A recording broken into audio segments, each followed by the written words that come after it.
तो अगर कोई एक ऐसा रूल या एक ऐसी टॉपिक जो सीबीएसई और नीट एग्जामिनेशन में रिपीट होता है, अगर आपसे पूछें तो वो एक ही है, उसको हम कहते हैं किरचॉफ्स रूल। तो हम देखेंगे ऐसा क्यों है, लेकिन पहले आइए समझते हैं हम किरचॉफ्स रूल।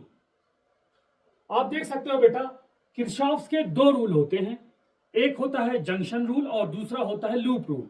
तो जैसा कि आप यहां पर देख सकते हो जंक्शन रूल, जंक्शन रूल क्या कहता है कि at any junction sum of the current entering the junction is equal to the sum of the current leaving the junction. यानी अगर हमारे पास कोई जंक्शन है जहां पर बहुत सारी करंट अंदर की तरफ फ्लो हो रही है और बहुत सारी करंट बाहर की तरफ फ्लो हो रही है, एक कॉम्प्लेक्स सर्किट है, तो किरचॉफ्स कहता है कि आप करंट को कैसे सॉल्व करोगे। तो आपको क्या करना है, जितनी करंट जंक्शन की तरफ जा रही है उन सब का सम उन करंट्स के बराबर होगा जो जंक्शन से बाहर की तरफ जा रही है। हम समझेंगे इसको, लेकिन ये समझ लीजिए कि ये जो रूल है वो बेस्ड है कंजर्वेशन ऑफ चार्ज के ऊपर। It is a consequence of conservation of charge. Charge क्योंकि आपको पता है कि चार्ज जो है आइसोलेटेड सिस्टम में कंजर्व होता है, यानी आप क्रिएट नहीं कर सकते हो, जितना चार्ज है उतना ही रहेगा। सो देखिए, जंक्शन रूल क्या कहता है कि अगर हमारे पास सपोज कर लीजिए जंक्शन है, जंक्शन मतलब जहां पर बहुत सारी करंट आकर के आपस में मिलती हैं। सपोज कर लीजिए इस तरह का कोई जंक्शन है, so suppose this O is a junction, you can see here. तो ओ पर क्या हो रहा है, मान लीजिए हमारी करंट I1 एंटर हो रही है और I2 बाहर की तरफ जा रही है, और आप देख सकते हो I3 भी बाहर की तरफ लीव कर रही है। तो किरचॉफ्स रूल यानी जंक्शन रूल क्या कहता है कि sum of the current entering the junction is equal to the sum of current leaving the junction. मतलब sum of the current entering the junction, you can write it as sum of current entering the junction, ये किसके बराबर होगा, sum of the current leaving of the junction, sum of the current leaving the junction।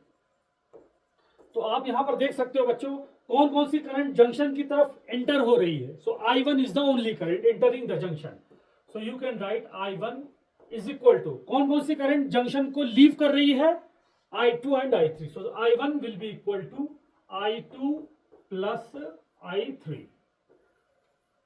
so this is what is meant by the sum of the current entering the junction is equal to sum of the current leaving the junction। तो इस तरह से आप जब भी आपके पास कोई complex circuit होगी, कॉम्प्लेक्स सर्किट में अगर आपके पास क्या नाम है कि बहुत सारी करंट होंगी, तो आप इस फार्मूला का इस्तेमाल करके, आप इस रूल का इस्तेमाल करके आप उसको सॉल्व करोगे। यानी sum of the current entering the junction is equal to sum of the current leaving the junction. अभी हम इसको और डिटेल में एक सर्किट एनालिसिस करेंगे, उससे पहले हम सेकंड रूल की तरफ चलते हैं, किरचॉफ का सेकंड रूल। तो किरचॉफ का सेकंड रूल क्या कहता है कि algebraic sum of the change in the potential around any closed loop, क्या कह रहा है, change in the potential, changes in the potential around any closed loop involving the resistance and cells in the loop is zero। यानी दूसरा loop अगर मैं आसान सी भाषा में आपको बताऊं, तो अगर आपके पास कोई क्लोज्ड पाथ है, उस क्लोज्ड पाथ में यह कहा जा रहा है कि जितना भी चेंज पोटेंशियल में चेंज होगा वो जीरो के बराबर होगा। अगर उसमें रेजिस्टर है तो वहां पर आप पोटेंशियल निकालोगे कैसे, V is equal to IR, और अगर बैटरी है तो पोटेंशियल उसका दिया होगा। लेकिन आप उन सब का अगर सम करोगे, अलजेब्रिक सम करोगे, तो वो किसके बराबर आएगा, जीरो के बराबर आएगा। अब हम इसको समझने के लिए हम एक सर्किट का इस्तेमाल करेंगे, लेकिन पहले समझ लीजिए कि ये जो है वो कॉन्सिक्वेंस है कंजर्वेशन ऑफ एनर्जी का। This is the consequence of A conservation of energy, this rule. क्योंकि अगर एक चार्ज को आपने यहां से स्टार्ट किया और वापस इसी पॉइंट पर आ गए, तो चार्ज हमारा जहां से स्टार्ट किया वहीं पर पहुंच गया, तो टोटल पोटेंशियल कितना होगा, यानी जो टोटल चेंज इन पोटेंशियल होगा वो कितना होगा, जीरो होगा। ये consequence of conservation of energy है, पोटेंशियल एनर्जी। सो बिफोर इसको मैं एक लूप में अप्लाई करके आपको समझ में आ जाएगा जब हम लूप में अप्लाई करेंगे। उससे पहले मैं आपको दो चीज बताऊंगा शॉर्ट ट्रिक की, कैसे आपको निकालना है, वो आपको हमेशा याद रखनी है। तो देखिए, ये दो ट्रिक जिसने मास्टर कर लिया उसको किरचॉफ जंक्शन रूल और किरचॉफ लूप रूल दोनों अप्लाई करने में कभी प्रॉब्लम नहीं होगी। तो पहली चीज आपको ये याद रखना है, उसमें लिखा था ना कि हमारे पास अगर एक रजिस्टर हो और क्या हो, बैटरी हो। तो यहां पर देखिए हमारे पास एक अगर रजिस्टर है, करंट इस डायरेक्शन में फ्लो हो रही है जैसा कि आपको दिखाई दे रहा है। अब हम जब लूप एनालिसिस करेंगे तो हम लूप, कोई भी लूप लेंगे तो हम उसमें कोई डायरेक्शन डिफाइन करेंगे। मान लीजिए ये लूप है, यहां पर बैटरी लगी हुई है, तो हम डिफाइन करेंगे कि हमें इधर से जाना है। मान लो करंट कहीं से भी जा रही है, उससे कोई मतलब नहीं है, करंट इधर से भी जा सकती है और करंट उल्टा भी आ सकती है, लेकिन हमें अपना पार्ट डिसाइड करना होगा। तो सपोज करो हम ये क्लॉकवाइज ट्रेवल कर रहे हैं, ठीक है ना। तो इसी तरह से मान लो अगर हम इस तरफ जा रहे हैं और करंट भी उसी डायरेक्शन में जा रही है जिस तरफ हमने लूप ला अप्लाई करना है, तो अगर ये दोनों सेम डायरेक्शन में, तो आप देखो अगर हम यहां से यहां जा रहे हैं और करंट भी इधर जा रही है, तो ये क्या कहा जाएगा, ये कहा जाएगा ड्रॉप इन पोटेंशियल। क्यों? क्योंकि यहां पर पॉजिटिव होगा, यहां पर निगेटिव होगा, तभी तो करंट फ्लो होगी हायर से लोअर में इस रजिस्टर के अक्रॉस। तो इसलिए करंट की डायरेक्शन इधर होगी, और इसका मतलब हम प्लस से माइनस अगर जा रहे हैं तो हम क्या लेंगे, लॉस। जैसे बैटरी का ये पॉजिटिव टर्मिनल है, ये निगेटिव टर्मिनल है, तो पॉजिटिव टर्मिनल हायर पोटेंशियल पर होता है, निगेटिव टर्मिनल लोअर पोटेंशियल पर होता है। तो अगर करंट इस डायरेक्शन में फ्लो हो रही है, इसका मतलब ये वाली जो प्लेस है वहां पर बन रहा है हायर पोटेंशियल, यहां पर बन रहा है लोअर पोटेंशियल। अगर हम इसी डायरेक्शन में जा रहे हैं तो हम कहां से जा रहे हैं, हायर से लोअर पोटेंशियल, और पोटेंशियल हायर से लोअर जा रहा है तो उसका मतलब पोटेंशियल ड्रॉप हो रहा है। तो पोटेंशियल ड्रॉप को हम निगेटिव लेंगे, मैं क्या लूंगा, कोई पॉजिटिव भी ले सकता है, हम क्या ले रहे हैं, लॉस को निगेटिव लेंगे। इसी तरह से अगर करंट इधर जा रही है और हमने जो लूप लिया है उसके अपोजिट चल रहे हैं हम, तो यहां पर क्या हो रहा है, देखिए करंट तो ऐसे ही जा रही है, तो यहां पर पॉजिटिव यहां पर निगेटिव, हम किधर से जा रहे हैं, निगेटिव से पॉजिटिव, और निगेटिव से पॉजिटिव की तरफ जाएंगे, इसका मतलब क्या हो गया, गेन हुआ, क्या हो गया, गेन हो गया। और गेन को हमेशा हम क्या लेंगे, पॉजिटिव लेंगे। ये तो हो गया हमारा रेजिस्टेंस के अक्रॉस। अब ऐसा ही होगा हमारे पास बैटरी अगर होगी या सेल लगा होगा तो ऐसा होगा। अब देखिए, अब सेल में ये हमारा निगेटिव है, ये पॉजिटिव है, और मान लीजिए हम किधर से ट्रेवल कर रहे हैं, निगेटिव से पॉजिटिव की तरफ ट्रेवल कर रहे हैं, सेम एनालॉजी। तो ये निगेटिव है, ये पॉजिटिव है, निगेटिव से पॉजिटिव क्या होगा, गेन इन पोटेंशियल, और गेन को हम क्या लेंगे, हमेशा पॉजिटिव। इसी तरह से अगर हम अपोजिट जा रहे हैं, तो अब हम ये पॉजिटिव से निगेटिव जा रहे हैं, और पॉजिटिव से निगेटिव का मतलब हो गया हम कंसीडर कर रहे हैं लॉस, तो लॉस को हम क्या लेंगे, निगेटिव लेंगे। बस ये दो चीज अगर आपने समझ ली तो आपको जंक्शन रूल में कहीं भी प्रॉब्लम नहीं होगी। तो आइए अब हम इसी चीज को समझते हैं एक लूप लेकर के, एक लूप की मदद से प्रैक्टिकली एक सर्किट लेते हैं, उसके अंदर किरचॉफ का करंट लॉ, करंट रूल और जंक्शन रूल दोनों अप्लाई करेंगे। So now let's see. तो सपोज कर लीजिए हमारे पास ये क्लोज्ड लूप है, इसमें दो लूप है हमारे पास। तो आप देख सकते हो A B C D H A, तो हमारे पास यहां पर दो लूप बन रहा है, A B C D H, फिर वापस ए, और दूसरा बनेगा A B C D E F G A. तो ये दो लूप बन रहा है, और एक और बन सकता है ये बड़ा वाला लूप। तो अब हम इन दोनों लूप में, तीनों लूप में किरचॉफ वोल्टेज लॉ अप्लाई करेंगे। करंट लॉ भी आप अप्लाई कर सकते हो, लेकिन अभी हमें यहां पर जरूरत नहीं है। अगर आप यहां पर इस पॉइंट पर अप्लाई करना चाहते हो तो कर सकते हो। तो चलिए देख लेते हैं, कोई बात नहीं। तो लिखेंगे at point P, at point A, ये पॉइंट ए है हमारा। यहां पर मान लीजिए हम क्या लगाने जा रहे हैं, किरचॉफ करंट रूल, ठीक है ना, केसीएल। जो पहला रूल है करंट रूल या जंक्शन रूल, उसको हम केसीएल भी कहते हैं, करंट रूल। तो अगर आप पॉइंट ए पर किरचॉफ करंट रूल अप्लाई करोगे तो आप देखो पॉइंट ए की तरफ कितनी करंट आ रही है। तो कौन सी करंट आ रही है, सिर्फ I3 आ रही है। और कौन कौन सी करंट इस जंक्शन से दूर जा रही है, तो आप देख सकते हो I2 और I1 जंक्शन से दूर जा रही है। So I3 will be equal to I1 plus I2। तो इस तरह से हमने किरचॉफ करंट लॉ को किसी पॉइंट पर ए पर अप्लाई कर दिया। इसी तरह से आप डी पर भी अप्लाई कर सकते हो, एच पर भी अप्लाई कर सकते हो, किसी भी पॉइंट पर आप किरचॉफ करंट लॉ या जंक्शन रूल अप्लाई कर सकते हो। सो नाउ आप सर्किट एनालिसिस के लिए मेश एनालिसिस भी कहते हैं, इंजीनियरिंग में भी बहुत इंपॉर्टेंस है इसका। हमारे पास कोई कॉम्प्लिकेटेड सर्किट हो तो वहां पर हमें वोल्टेज और करंट निकालना पड़ सकता है। तो चलिए हम इसको लूप में अप्लाई करते हैं।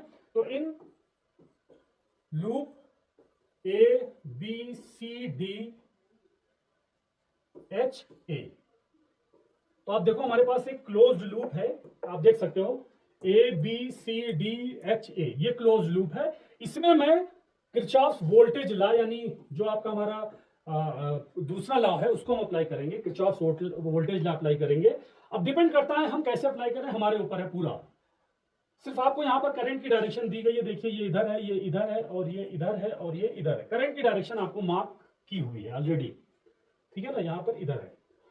तो अगर हमें इसमें अप्लाई करना है तो हमें पहले ये डिसाइड करना होगा कि हमें किस तरफ से मूव करना है। तो वो आपके ऊपर, अपनी मर्जी, आप किधर से मूव करो। यहाँ पर क्लॉकवाइज बना है तो चलो हम भी इधर से ऐसे मूव करते हैं। तो दिस इज आवर लूप, हम ये रास्ता इस्तेमाल करेंगे, कर सकते हैं, कोई बात नहीं। तो चलिए ए से स्टार्ट करते हैं, इधर भी जा सकते हैं और एक इधर से भी जा सकते हैं। तो लेट्स गो दिस वे। तो ए से इधर जाएंगे तो आप देखो यहाँ पर पोटेंशियल ड्रॉप होगा। तो यहाँ पर पोटेंशियल ड्रॉप कितना होगा बोलिए। तो पहले देखिए कि प्लस आएगा कि माइनस। तो करंट इधर से इधर जा रही है, हम भी उसी डायरेक्शन में जा रहे हैं, तो पोटेंशियल ड्रॉप क्यों, क्योंकि देखिए करंट इधर जा रही है, इसका मतलब यहाँ पर पॉजिटिव बनेगा, यहाँ पर निगेटिव। और हम किधर जा रहे हैं, पॉजिटिव से निगेटिव, पॉजिटिव से निगेटिव, लॉस इन पोटेंशियल ऐसा हम ले रहे हैं। तो लॉस का मतलब हो गया निगेटिव। अब पोटेंशियल की V equal to I R. तो अरे करंट कितनी है I1 और वोल्टेज कितना है 30। तो यहां पर हो गया 30 I1 माइनस, माइनस का साइन है। अब देखिए, अब इधर से हम आ गए, अब इधर जाएंगे, इधर से इधर जाएंगे अगर, तो निगेटिव से पॉजिटिव, हम भी इधर ही जा रहे हैं, निगेटिव से पॉजिटिव, निगेटिव से positive is gain in potential. तो ये कितना आ जाएगा, साइन आएगा प्लस का, और ये कितना है 45 वोल्ट। यहां पर ऑलरेडी हमें लिया 45, ठीक है, ये हो गया। अब देखिए अब हम इधर जा रहे हैं, हमारा लूप के हिसाब से हम क्लॉकवाइज जा रहे हैं, और करंट इसमें किधर जा रही है, इसी डायरेक्शन में जा रही है। तो इसका मतलब है यहाँ पर पॉजिटिव बनेगा, यहाँ पर निगेटिव, यानी ड्रॉप इन पोटेंशियल, और ड्रॉप को हम लेंगे negative. V is equal to I R. तो करंट कितनी यहाँ पर देखिए I3 यहाँ पर दी हुई है, तो जब यहाँ पर I3 तो इस सब में I3 होगी। तो 1 ओम, वोल्टेज कितना, रेजिस्टेंस कितना है 1, तो 1 इंटू I3 यानी I3 निगेटिव। और यहाँ पर भी सेम निगेटिव होगा, सेम लॉजिक से। सो माइनस यहाँ पर कितना है 40 ओम, सो आई आर, ठीक है ना, रेजिस्टेंस है 40 और करंट I3, तो 40 I3, और फिर हम ए पर वापस पहुंच गए, इस इक्वल टू 0। तो ये हमारा किरचॉफ वोल्टेज लॉ है, हम इस तरह अप्लाई करेंगे। आप देख सकते हो कि किरचॉफ वोल्टेज लॉ क्या कहता है कि अगर आप किसी भी क्लोज लूप में जाओगे तो क्या होगा कि चेंज इन पोटेंशियल जो होगा उसका सम किसके बराबर होगा, 0 के बराबर होगा। तो इन सभी, ये सभी जो पोटेंशियल थे उनका जो हमने चेंज निकाला, उन सबका सम किसके बराबर होगा, 0 के बराबर होगा। So this is the Kirchhoff's voltage rule, ठीक है ना, या लूप रूल भी हम कहते हैं इसको। तो अब यहां से आप सिंप्लीफाई कर सकते हो अगर कुछ हो तो, -30 I1, और क्या है यहां पर -30 I1, और यहां पर हमें मिलेगा 40 I3 और -1 I3, -41 I3 plus 45 is equal to 0, या इज इक्वल टू -45 आप लिख सकते हो इसको, इज इक्वल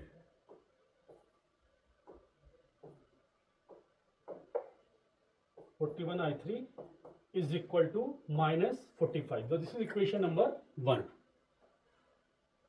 तो अब हमारे पास देखिए अननोन्स कितने हैं हमारे पास, है I1 है, I2 है और I3 है, 3 अननोन्स हैं। तो हमें 3 इक्वेशन सॉल्व करने होंगे, पहले 3 इक्वेशन बनाना होगा, फिर 3 सॉल्व करने होंगे इसको I1 I2 और I3 की वैल्यू को कैलकुलेट करने के लिए। तो पहले हमने ये रूल इस लूप में लगाया था, चलिए हम इसको दूसरे लूप में लगाएंगे, ये वाले लूप में। तो हमारे पास दूसरा इक्वेशन आएगा।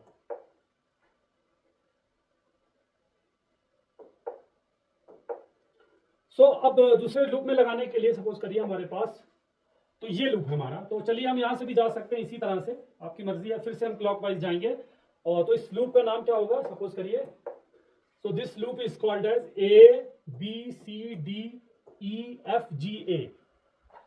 इन लूप ABCDEFGA,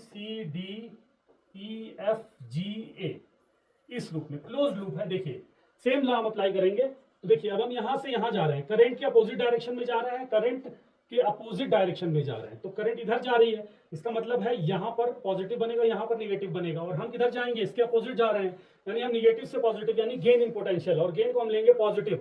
तो 40, करंट कितनी I3, तो 40 I3। इसी तरह से यहां पर भी सेम चीज होगी, 1 है तो ये कितना जाएगा -I3,